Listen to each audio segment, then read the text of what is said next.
Nous savons que Dieu est au contrôle de tout. La preuve, toutes choses qui arrivent, Dieu l'a annoncé par des prophètes. Il l'a annoncé au travers de son Fils et c'est ce qui arrive encore aujourd'hui. Si nous avons la preuve que toutes les choses que Dieu a annoncées arrivent aujourd'hui, pourquoi douter encore alors pour le reste? Même ceux qui arriveront, même ceux que nous n'avons pas encore vus, nous savons que cela arrivera. Je suis en train d'insister là-dessus, c'est pour passer à notre message où c'est marqué dans le livre de Luc au chapitre 21, l'évangile de Luc 21, de 5 à 36, verset 36. J'aimerais que tu puisses me suivre avec beaucoup d'attention. Moi, je suis en train d'insister en ce moment et je suis en train d'orienter le peuple de Dieu comment ils doivent prier, comment se faire exaucer, comment aussi que Dieu va vraiment intervenir dans nos prières. Nous prions beaucoup, mais des fois nous n'avons pas de résultats que nous souhaitons. Nous prions beaucoup, des fois nous n'avons pas de résultats que nous souhaitons. Pourquoi? Parce que nous prions mal. Quand le problème est grave, quand la situation est grave, les enfants de Dieu doivent chercher comment devons-nous se comporter devant Dieu pour que le Père nous exauce. Et à chaque fois qu'il y avait des problèmes dans le monde, parlons de l'histoire du peuple d'Israël, les enfants de Dieu. Parlons de cette histoire, comment Dieu s'est comporté, comment il s'est comporté et quel genre de problèmes qu'ils ont connus, surtout quand ils étaient dans le désert.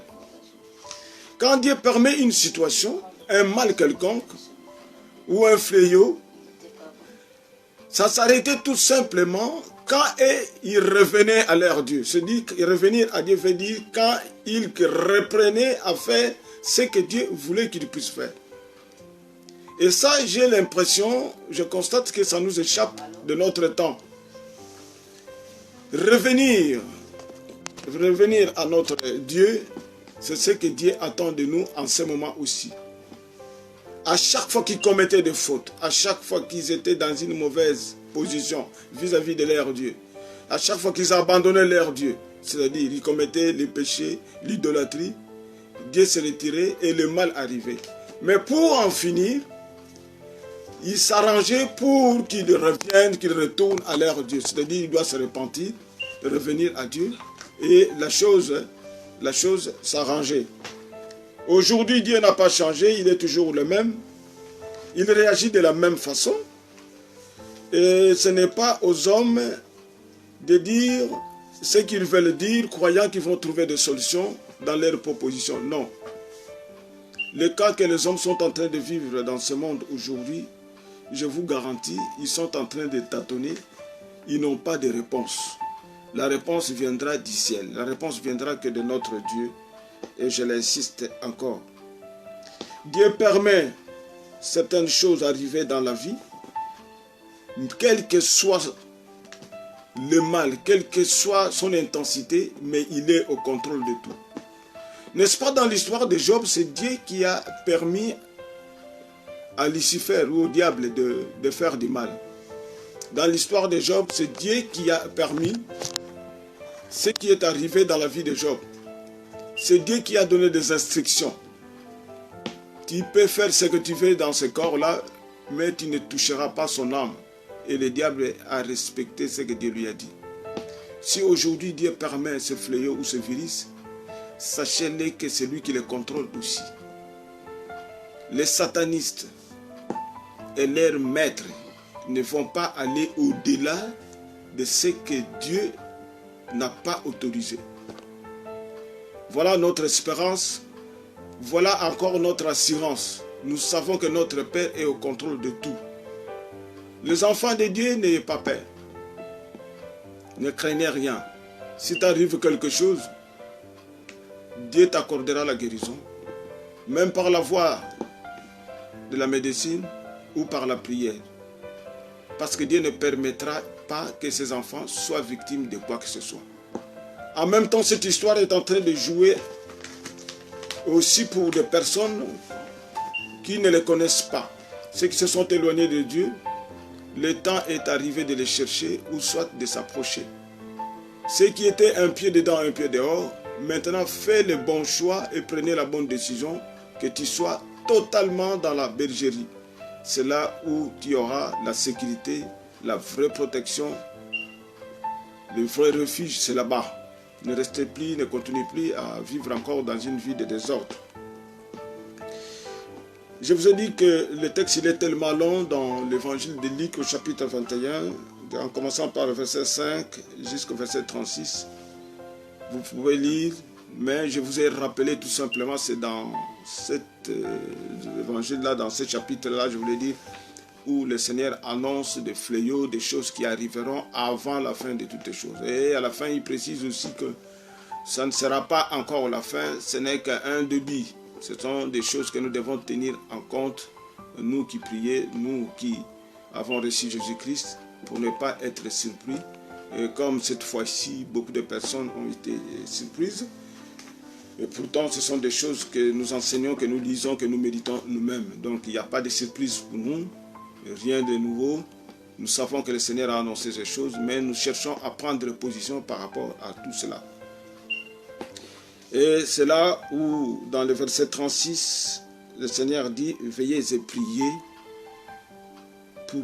pour éviter ces choses-là. » Pas éviter, je vais reprendre le verset 36 où le Seigneur dit « Veillez et priez. » Veillez donc et priez en tout temps, afin que vous ayez la force d'échapper à toutes ces choses qui arriveront et de paraître debout devant le Fils de l'homme.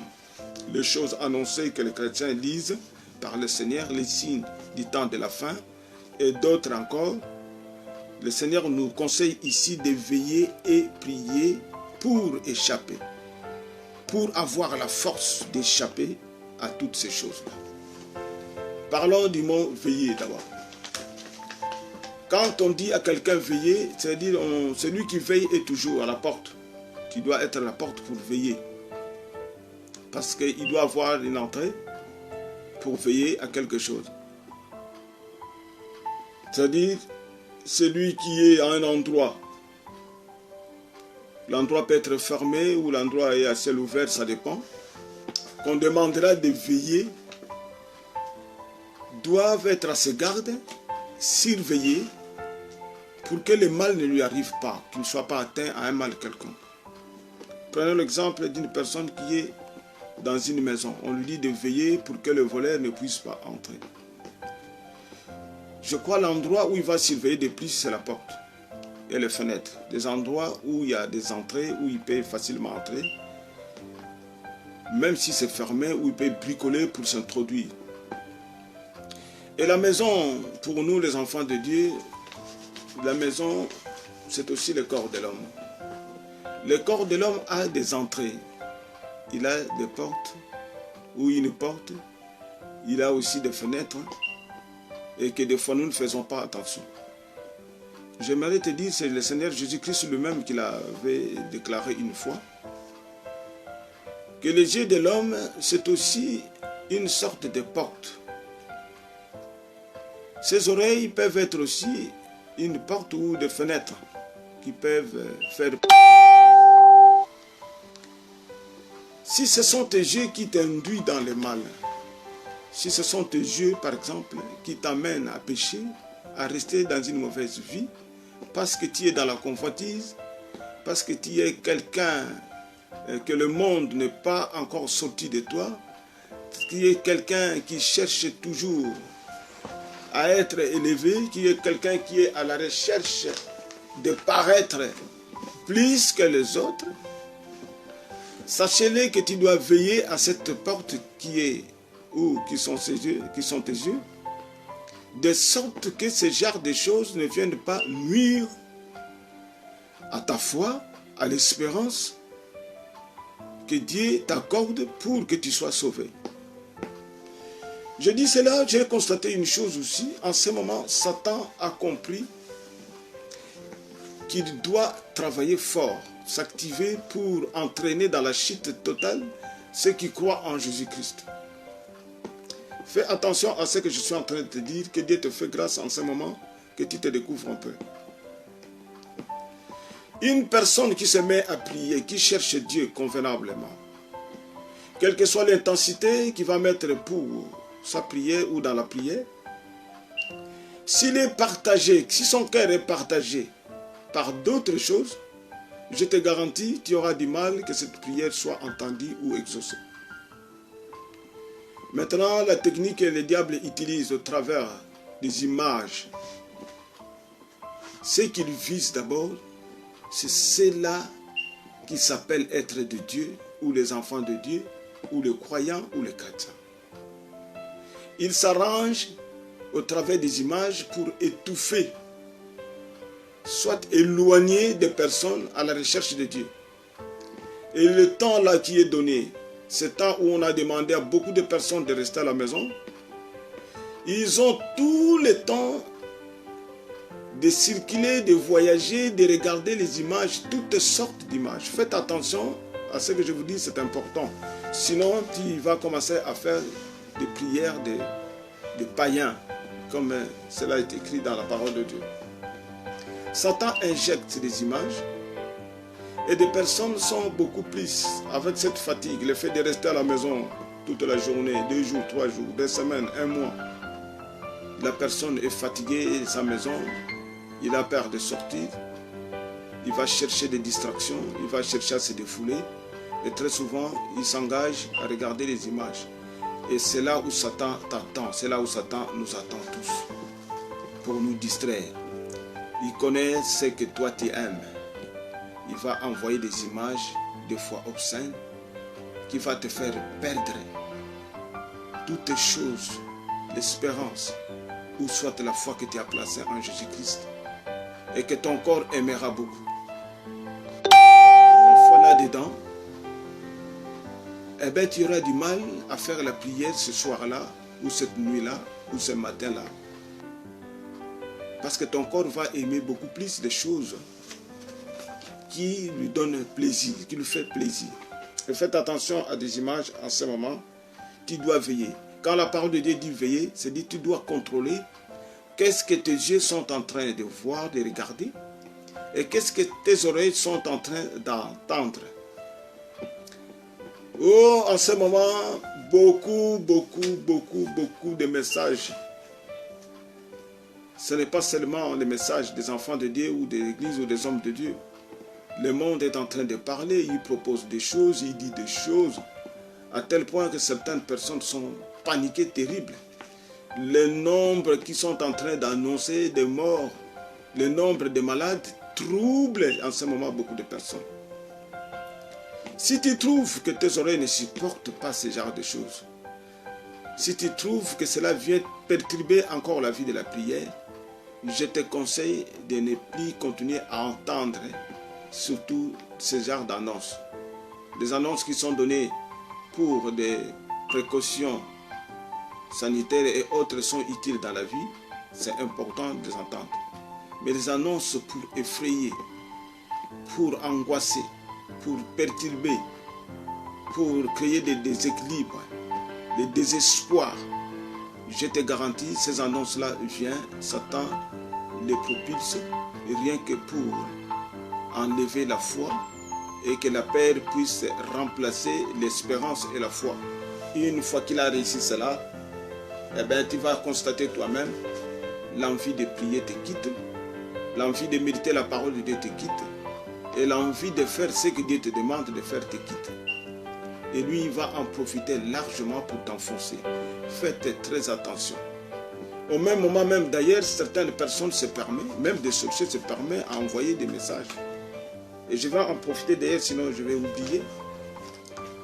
Ce genre de messages que j'ai suivi dernièrement, où quelqu'un dit que Dieu lui a parlé, et il va faire pleuvoir trois pluies, c'est-à-dire 3 séances de pluie, le premier jour, le deuxième jour et le troisième jour. Alors le troisième jour, c'est lui qui va remarquer que là où il vit dans sa région, la pluie commence, il doit attendre le premier jour, le deuxième jour, le troisième jour, et le troisième jour, la pluie qui va descendre ce jour-là, qu'il puisse sortir dehors, prendre un verre, récupérer l'eau de la pluie et qu'il puisse boire, et celui-là sera guéri. C'est des charlatans, c'est de n'importe quoi. C'est du mensonge. Dieu n'est pas dans ce genre de choses des hommes qu'il propose, qui dit venez boire ceci pour que tu puisses obtenir la guérison. Non. Nous savons qu'il y a des médicaments traditionnels, il y en a d'autres encore chimiques vendus dans des pharmacies. Nous pouvons les utiliser pour des personnes qui sont malades. Ce n'est pas un péché. Tu peux les utiliser. Mais des gens qui amènent les enfants de Dieu dans des prophéties, de boire des choses qui vont miraculeusement accorder la guérison, c'est des charlatans. Faites attention. Par exemple, ce genre de l'eau, de la pluie, troisième jour, c'est de n'importe quoi. À chaque fois, vous entendrez ou vous recevrez un message de quelqu'un qui dit voilà ce qu'il faut faire. Ou il faut sortir à telle heure dehors, faites ceci, qui après va vous menacer, qui sera suivi de menaces. Que voilà ce que j'ai annoncé, celui qui ne le fera pas, il sera frappé. Sachez-le que ça ne vient pas de Dieu. Je donne un exemple. Ne confondez pas les conseils qu'on se donne les uns et les autres de prendre tel fruit ou tel médicament ou telle pratique qui peut t'aider si tu es malade. Je ne parle pas de ça. Je parle des personnes, des faux prophètes qui viennent donner des idées pour obtenir la guérison. Faites attention, quand Dieu opère, il a une façon d'opérer. Ce genre de messages qui sont accompagnés avec des menaces. Si tu ne fais pas ça, tu seras châtié, tu seras sous la malédiction. Attention, ce n'est pas des choses que Dieu annonce. Je vous donne un exemple. Quelqu'un m'a appelé, voilà, quelqu'un lui a dit que quelqu'un l'a appelé, lui a annoncé d'ouvrir sa Bible, il trouvera un chevet dans la Bible, et il va prendre ces chevets-là, il va le mettre dans un verre d'eau, il va boire l'eau. Mais c'est des choses sataniques, c'est la sorcellerie. Dieu n'opère pas comme ça, et derrière ça, il y a un message de menace. Si tu ne le fais pas, il faut le partager. Si tu ne partages pas, tu seras sous la malédiction. Je suis en train de rappeler, ce n'est pas notre thème de ce jour, mais je rappelle parce que j'ai entendu ça. Nous avons aussi mission de veiller sur les enfants de Dieu. Nous sommes bergers et nous devons veiller sur le brebis du Seigneur. Faites attention à ce que vous entendez. Dieu est simple dans ce qu'il recommande. Dieu, c'est un Dieu miséricordieux, plein de bonté et d'amour. Il ne complique pas sa situation pour les rencontrer ou pour les chercher, il ne complique pas. Et une fois, je reconnais que j'avais exhorté le peuple de Dieu, leur disant ceci: Dieu dans son amour, dans sa miséricorde, pour être sauvé, il n'exige ni l'argent, ni l'intelligence, ni la force physique, ni l'influence sociale, ni le niveau d'études. Il n'exige rien. Il demande quelque chose où on a besoin de personnes pour le recevoir ou pour l'avoir. Il exige seulement la foi. Pour recevoir Jésus-Christ, Dieu ne te demande rien du tout. Tu n'as besoin aussi de personne. Même pas de tes parents en tout cas. C'est-à-dire toute personne peut recevoir la foi. Et cette foi-là n'est pas conditionnée qu'il faut d'abord donner ça pour le... Non. Qu'on soit aveugle, handicapé, je ne sais quoi, accepter Christ dans son cœur, on t'exige absolument rien. C'est donné à tout le monde. Ça, c'est la miséricorde et la bonté de Dieu. Dieu n'est pas là pour effrayer ses enfants. Et quand la Bible dit, en ces derniers temps, il y aura beaucoup de faux prophètes. Nos yeux sont braqués beaucoup plus à des faux prophètes qui tourmentent des assemblées ou des églises locales. Mais les faux prophètes aussi, on les trouve dans des endroits comme ça, c'est-à-dire dans des images de personnes que nous ne connaissons pas, qui nous envoient des messages. La Bible dit que vous les reconnaîtrez, vous les reconnaîtrez par leurs œuvres. Vous allez reconnaître ces faux prophètes par leurs œuvres. Je te pose une question simple. Comment vas-tu reconnaître les œuvres de quelqu'un qui est à 800 000 km de toi, qui t'envoie des messages? Tu ne connais même pas sa vie, tu n'as aucun témoignage de cette personne. Comment pouvons-nous accepter le message d'une personne que nous, on ne connaît même pas sa vie et son état d'âme? Soyez prudents et soyez simples, tel que la parole le recommande. Fais attention, je suis en train de rappeler cela parce qu'en ce moment, tout est permis, tous les coups sont permis. L'ennemi s'introduit en envoyant des messages. Et ceux qui sont faibles acceptent facilement, croyant qu'ils vont trouver la délivrance dans ces choses-là. Je vous répète une chose. Dieu connaissait ce temps-là. Il savait qu'il arrivera un fléau ou un virus un jour. Parce que c'est annoncé dans sa parole. Cette peste que Dieu annonce, c'est le commencement. D'ailleurs, il y en aura encore d'autres certainement. Dieu connaissait et nous avons été élus ou choisis avant la fondation du monde. Dieu nous a accordé cette vie. Il nous a donné son Fils Jésus-Christ, notre Sauveur, que beaucoup de personnes aujourd'hui n'arrivent pas à saisir le sens même de ce que nous savons, nous connaissons, et nous avons un Seigneur qui veut venir nous sauver. Et à tel point que l'apôtre Paul lui-même ajoute que le message de la croix, c'est une folie pour ceux qui se perdent. C'est une folie, donc il ne comprend pas comment nous pouvons espérer dans quelque chose qu'on ne voit pas, qu'on ne sait pas comment cela se réalise. Mais par la foi et en esprit, nous savons que ce que Dieu a dit est vrai et son Fils est vrai et il est avec nous. Et nous savons qu'il veille sur tout. Et rien ne doit nous troubler en ce moment. Rien viendra perturber notre vie. Rien encore viendra nous écarter de cet amour que Dieu a manifesté au travers de son Fils. Nous ne pouvons pas en ce moment, parce qu'il y a un problème, être dispersés, accepter toutes les choses qu'on doit nous faire avaler. Non. Nous devons chercher si ce qui est dit, ce qui est annoncé, ce qu'on nous dit, c'est ce que Dieu a dit. En dehors de la parole de Dieu, et tout le reste, il faut faire attention. À moins que ce soit géré par le Saint-Esprit, c'est le Saint-Esprit qui va vous convaincre. Et le Saint-Esprit ne peut pas se contredire, ne peut pas contredire la parole du Seigneur Jésus-Christ ou la parole de Dieu. Faites attention à toutes ces choses-là. Je suis toujours dans ce verset 36, Luc chapitre 21. Ce verset qui dit « Veillez et priez pour échapper, pour avoir de la force à échapper. » Je vous ai dit, quand on veille, on est très souvent devant la porte. Tes yeux, c'est une porte. Tes oreilles, c'est une porte. Fais attention, tu dois veiller. Qu'est-ce qui entre dans tes oreilles et qu'est-ce que tes yeux voient ou contemplent. Ne laissez pas passer des choses qui ne sont pas de Dieu. Si tu les laisses passer, ces choses viendront étouffer ta foi, que tu les veilles ou pas.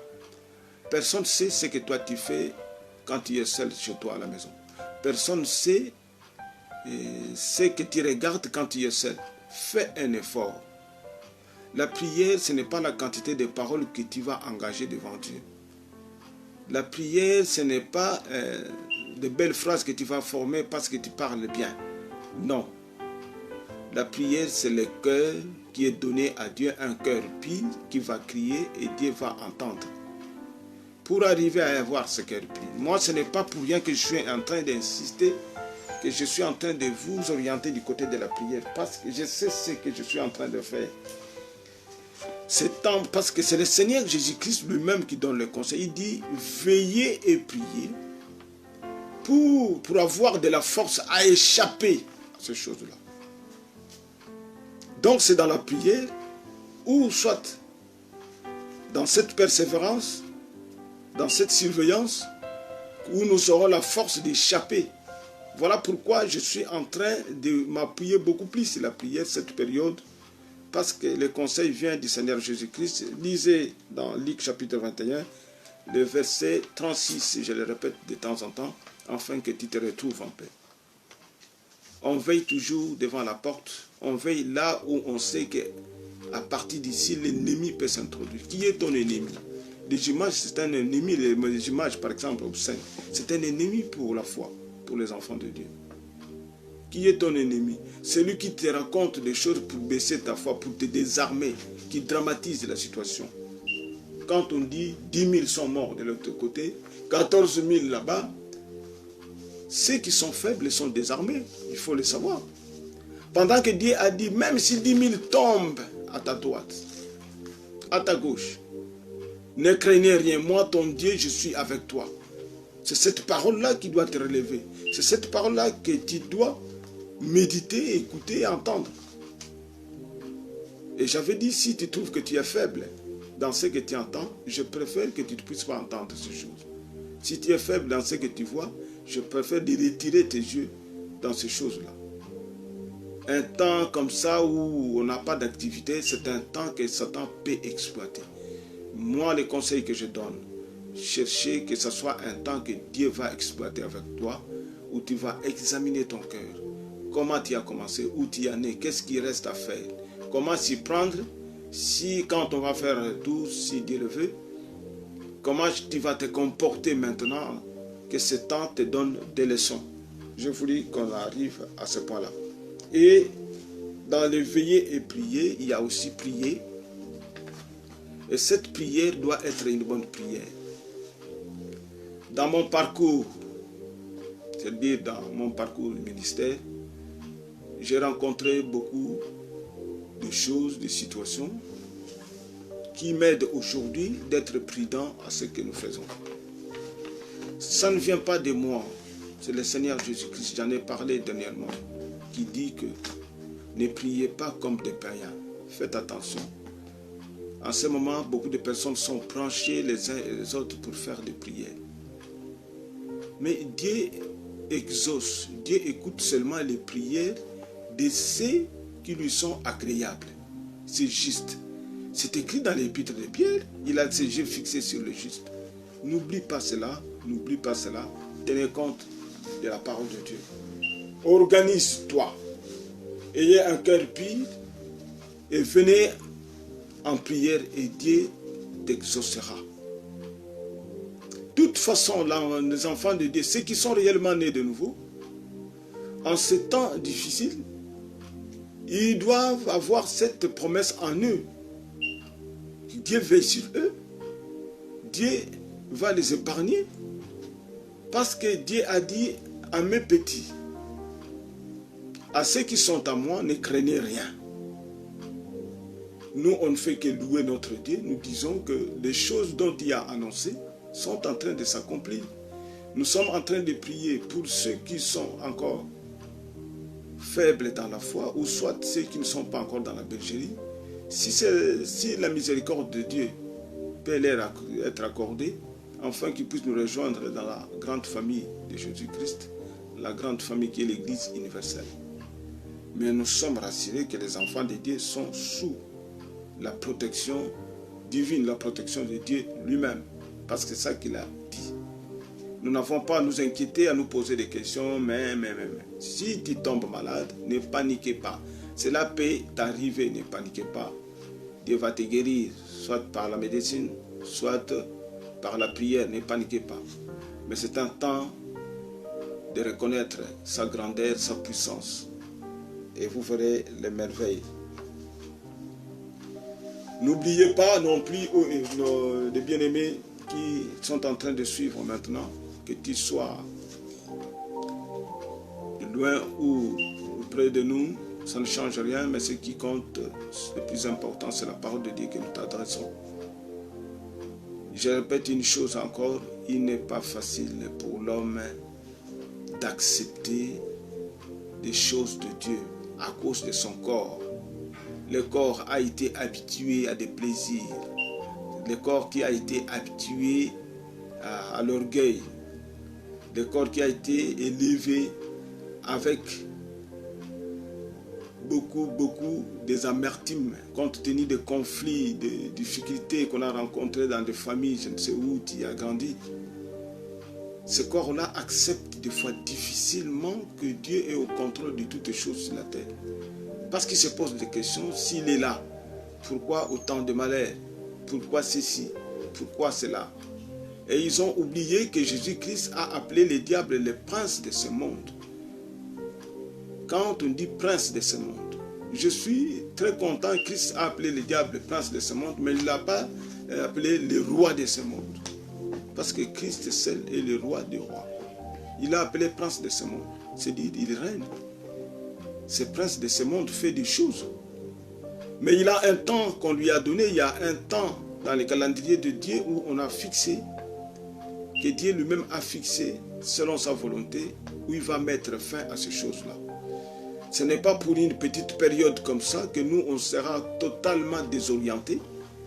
Et parce que il y a un virus qui est en train de ravager tout le monde. Non. Vous pouvez fuir le virus aujourd'hui, vous pouvez vous en sortir.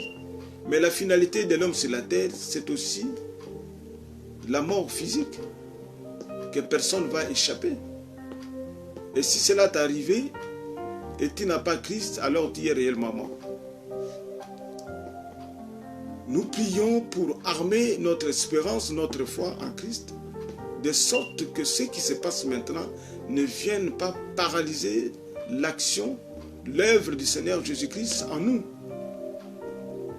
Veuillez communiquer ou soit veuillez exhorter des personnes dans votre entourage que l'appel, c'est une arme que l'ennemi utilise pour désarmer surtout les enfants de Dieu. Un complot a été fait par les satanistes et leurs maîtres pour que le monde soit tourmenté. Ils ont des objectifs, c'est-à-dire ils ont des choses qu'ils sont en train de préparer, qui vont bientôt d'ailleurs faire surgir pour s'imposer et encore ramener l'antéchrist que Christ lui-même a annoncé. Nous reviendrons dans les enseignements, mais ce sont les enseignements qui nécessitent aussi qu'il y ait un tableau, qu'on explique le temps et ainsi de suite. Ce n'est pas à nous alors, avertis avec cette parole, d'être dans la panique, non. Dès que tu commences à tousser, tu perds la foi, non. Rappelez Dieu dans les prières, ce qu'il a dit. Et je te garantis que la guérison est totale, la guérison est sûre et certaine, je vous l'ai dit. Faites très attention, je le répète, bien-aimés, je sais ce que je suis en train de vous dire. Même si nous t'apportons des messages d'espoir et que toi-même, tu ne prends pas les décisions, tu ne crois pas vraiment, tu ne te lèves pas à dire que tu ne veux pas reconnaître la grandeur et la puissance de Dieu. Et tu fais confiance à des dires des hommes.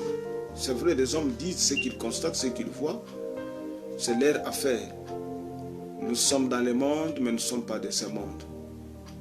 Un enfant de Dieu guéri, un enfant de Dieu né réellement de nouveau, ne peut pas être perturbé en ce temps. Je le dis et je le répète. Veillez et priez, surveillez tout autour de vous. Tu ne vas pas surveiller les hommes, quand on ne sait pas qui est malade, qui n'est pas. Nous surveillons alors des choses qui entrent dans nos mémoires, dans nos pensées. Qu'est-ce que tu es en train de regarder en ce temps difficile? Qu'est-ce que tes oreilles entendent? Attention, veillez et priez, tu vas veiller de ce que toi tu vois, de ce que tu entends, pour ne pas permettre aux esprits de perturber ta vie de prière ou ta foi. Peu importe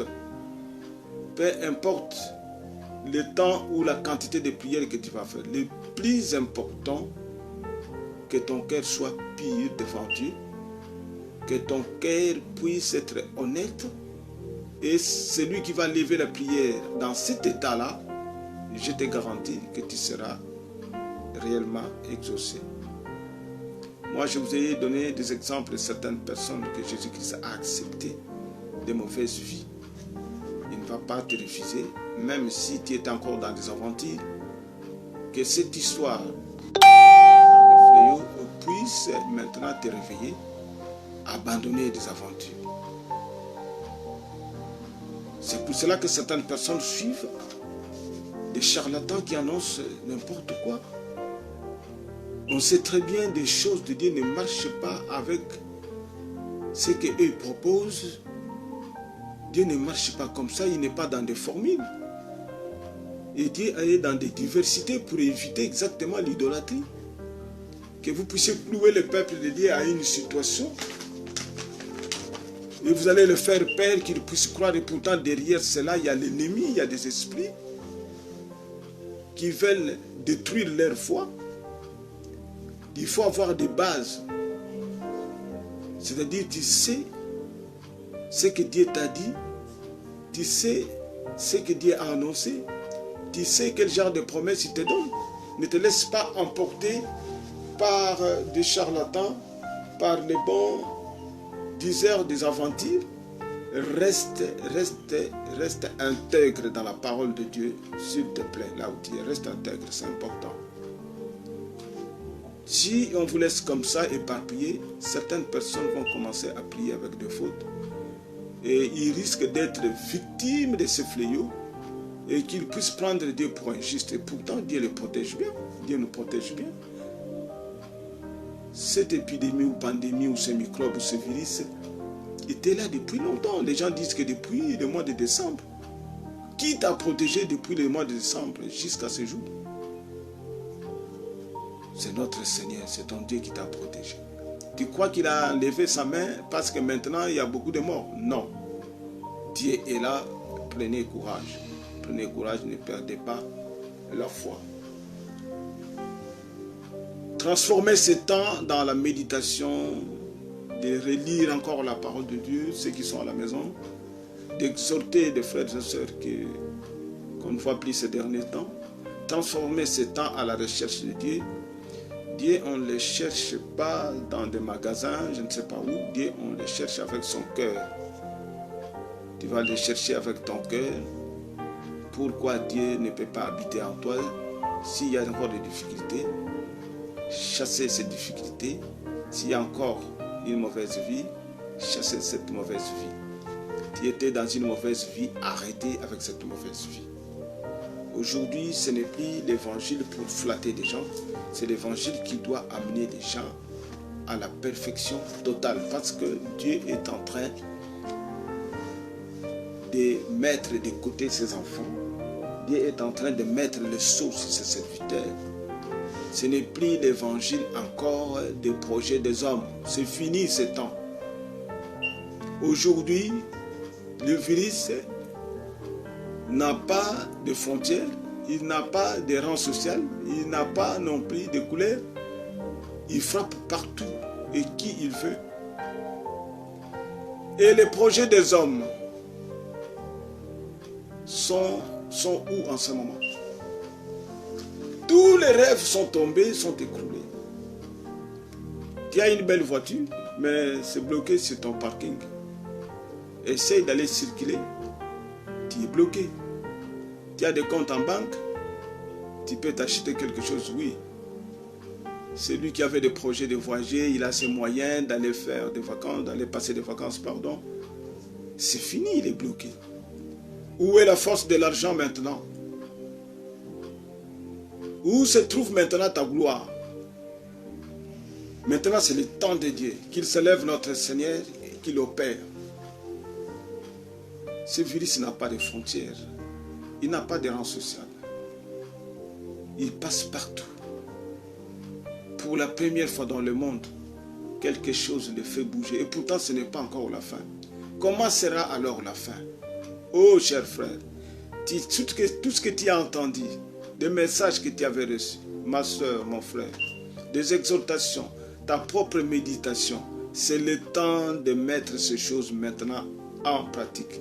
Car la société, ça ne sera plus la même chose. Même si les gens retournaient dans leurs activités, la société va changer. Les gens vont commencer à se méfier les uns des autres. L'amour de beaucoup déjà a commencé, de toute façon, va se refroidir. Et toutes les choses qui faisaient des affinités les uns et les autres vont tomber carrément. L'égoïsme sera totalement à sa place. Et la Bible nous dit le contraire. Quand ces choses arriveront, attention, relevez vos têtes, car votre délivrance est proche. Ça c'est nous. Que le nom du Seigneur soit glorifié. Je suis tranquille et sois tranquille. Même si tu as des symptômes, sois tranquille, invoque le nom de ton Dieu. Parce que tu as été choisi avant la fondation de toutes choses.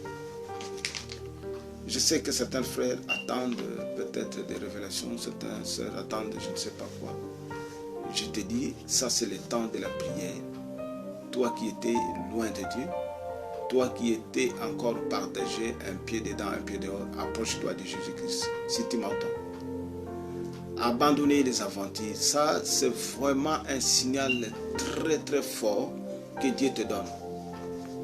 Toi qui n'as pas encore arrêté avec l'impudicité, l'adultère, abandonnez maintenant. Toi qui es toujours dans le mensonge, abandonnez maintenant.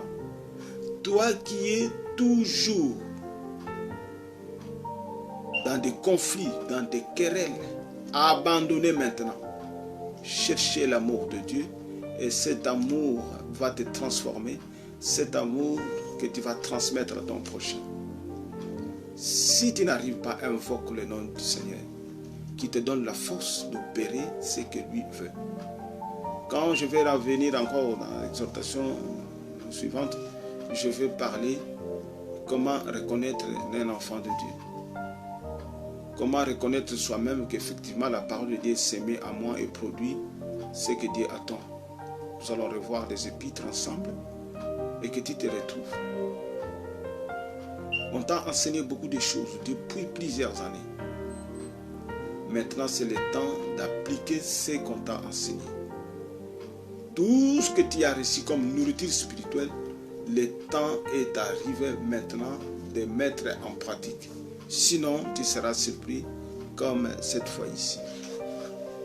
Que le Seigneur tout, que le Seigneur de gloire, celui qui nous donne toujours toutes choses avec lui, puisse nous aider à se conduire comme il le veut.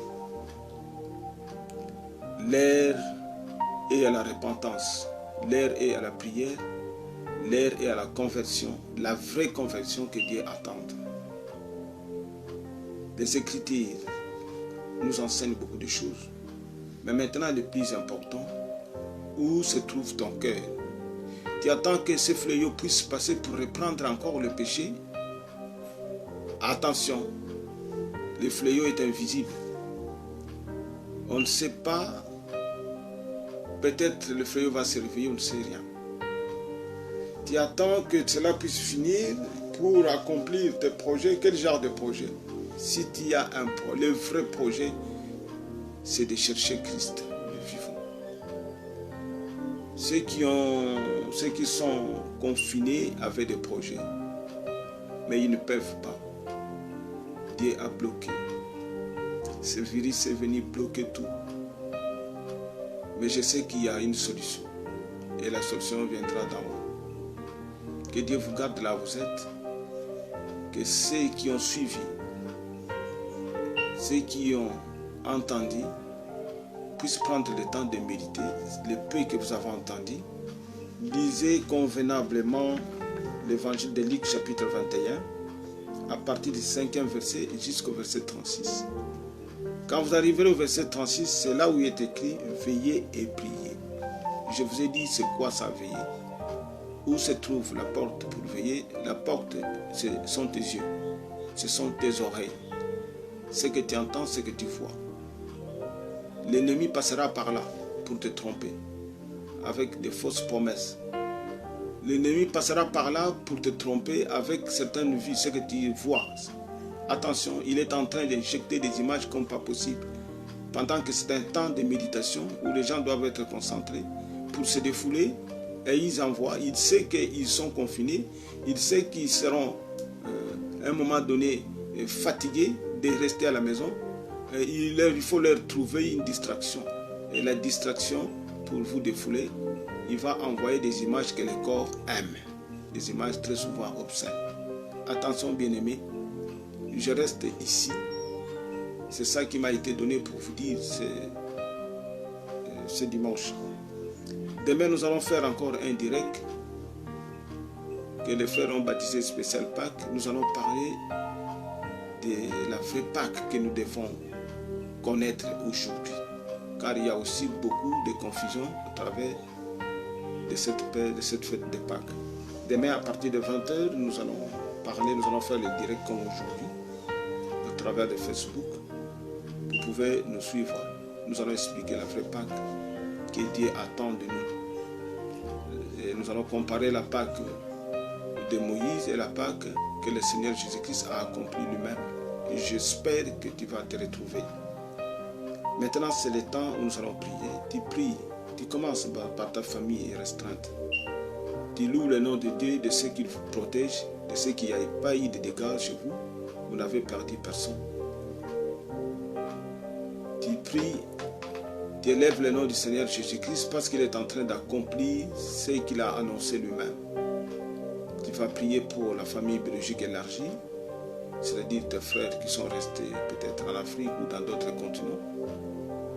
La grande famille élargie, tes oncles, tes tantes, des neveux, des nièces, des cousins, des cousines, des grands-parents, la belle famille et consorts. Et puis tu vas prier aussi pour la société qui est perturbée. Que le Seigneur permet qu'un grand nombre puisse nous rejoindre dans la bergerie. Priez aussi pour les enfants de Dieu qui sont dupés, qu'on envoie des messages qui ne viennent pas de Dieu, qu'on effraie de temps en temps sous le coup de la malédiction. Tu vas prier aussi que la volonté de Dieu soit faite pour ce temps. Et nous avons le pouvoir de rappeler à notre Père aussi ce qu'il a dit doit s'accomplir. Que ce fléau ou ce virus n'est pas pour ce dont Dieu a mis à part. Ça ne touchera pas. Parce que le sang de Jésus-Christ nous couvre. Et encore prier pour les nations qu'on appelle du tiers-monde, les nations pauvres, qui n'ont pas de moyens pour se défendre médicalement. Que Dieu fait grâce, que ce soit Dieu qui va les protéger et que ce soit une occasion de les chercher aussi. Pour les nations qui se disent riches, le temps est arrivé de reconnaître la grandeur de Dieu. De revenir à Jésus-Christ parce qu'ils croyaient trouver des solutions. Ils ne trouvent pas de solutions, il n'y en a pas. Parce que la solution qu'ils ont proposée crée des dégâts économiques énormes. Ce n'est pas une solution. La solution des problèmes à cette dimension mondiale, c'est de chercher Dieu qui est le Créateur. C'est lui qui va dire aux hommes ce qu'ils doivent faire. Et très souvent, quand ce genre de choses arrivent, Dieu sait qu'il attend que les hommes reviennent vers lui, qu'ils viennent en lui et qu'il les sauve. Ça, ce n'est pas connu. Toi qui connais le nom de Dieu, toi qui connais la vérité, toi qui as la parole de Dieu, fais ce travail. Soyez bénis là, vous êtes bien-aimés. Et nous allons faire d'autres directs encore pour avancer, pour vous alerter. Cette trompette est en train de sonner, afin que chacun soit debout. Veillez et priez. Veillez et priez pour avoir de la force, pour échapper à ces choses. Si tu ne veilles pas, si tu ne pries pas, tu n'auras pas la force d'échapper à ces choses. Qu'est-ce que sont ces choses? Le mal qui est là. Il faut prier, il faut veiller. Ce n'est plus le temps de méditer sur le péché. Ce n'est plus le temps de se laisser faire, à être dupé par des charlatans. C'est fini. Que le nom du Seigneur soit glorifié. Gloire et louange à toi, tendre Père, de ce que tu as permis que nous puissions parler, bien qu'à distance, à tes enfants. Que toi seul tu puisses, tendre Père, contrôler chacun de nous. J'aimerais, ô Éternel des armées, ceux qui suivent en ce moment le peuple de Dieu, la grande communauté, les compagnons de Jésus-Christ et les autres amis de loin ou de près, qu'ils puissent comprendre un peu. Le Saint-Esprit m'inspire toujours que je puisse insister sur la vraie prière. Le temps est arrivé quand les enfants de Dieu prient toujours mal, très souvent mal. Il n'a pas encore fait la vraie conversion, mais il croit le fait de prier toute la nuit, il sera exaucé. Et pourtant, Dieu attend que lui puisse entrer dans la bergerie, c'est-à-dire se convertir. Une conversion radicale, non pas de semblant de ce que nous faisons, être religieux le dimanche. On le voit dimanche chanter, mais la personne n'a pas encore arrêté avec l'impudicité ou l'adultère. Mais il vient quand même prier à l'église. La personne n'a pas encore arrêté avec le vol. Il vient quand même prier. Tu n'avanceras pas. Tu n'avanceras pas. Dieu attend ceux qui ont décidé, comme a décidé Zachée, comme a décidé Marie de Magdala. Dieu a vu que la repentance était réelle et il pouvait s'approcher du Seigneur. Il pouvait leur parler et le Seigneur a sorti la phrase « Le salut est entré maintenant ». Si tu es dans ce groupe-là, alors tu es sous la protection du Dieu très haut. Le virus peut terroriser tout le monde, sauf toi. Je vais prier et nous allons nous arrêter ici. Seigneur, sois béni. Que ton Saint-Nom soit exalté davantage. C'est temps difficile, il faut que tes enfants puissent s'approcher davantage, car notre salut c'est toi, notre protection c'est toi, notre refuge et notre rempart c'est toi, Jésus. Prends soin d'eux. Ne les laisse pas emporter par des discours des hommes. Nous acceptons ceux qui donnent des conseils de protection. Mais ceux qui viennent les perturber, créer d'angoisse, créer d'incertitude, de découragement, nous disons non à toutes ces choses au nom glorieux du Seigneur Jésus. Qu'ils restent dans la joie comme tes apôtres nous ont enseigné. Que toutes choses soient faites dans le Seigneur Jésus-Christ. Et Dieu, quand il a parlé, il dit aussi toutes choses concourent au bien de ceux qui aiment Dieu. C'est-à-dire le bien ou le mal doit concourir au bien de ceux qui aiment Dieu. Nous connaissons cette parole et nous l'acceptons. Tu n'as pas changé, tu n'es pas un fils de l'homme pour changer. Tu es resté le même. L'alpha et l'oméga de chaque vie, c'est entre ta main. Nous sommes désarmés, peut-être tendre Père des mouvements, mais toi tu n'es pas désarmé, tu contrôles tout. Tes yeux sont partout, tu entends tout, tu vois tout. Ne laisse pas tes enfants éparpillés. Ne laisse pas tes brebis, Jésus-Christ, se faire dévorer en ces temps difficiles. Et je ne fais que rappeler à toi, Seigneur, dans mes prières, nous sommes tes brebis. Face au loup, il n'y a que le berger qui peut nous protéger. Protège-nous, toi qui es le bon berger, face à ce loup ravisseur. Je te rends grâce et que toutes tes choses soient faites. La suite de nos prières soit faite avec toi, le Saint-Esprit qui doit coordonner les choses. Que ton Saint-Nom soit loué et nous disons au peuple de Dieu, Amen.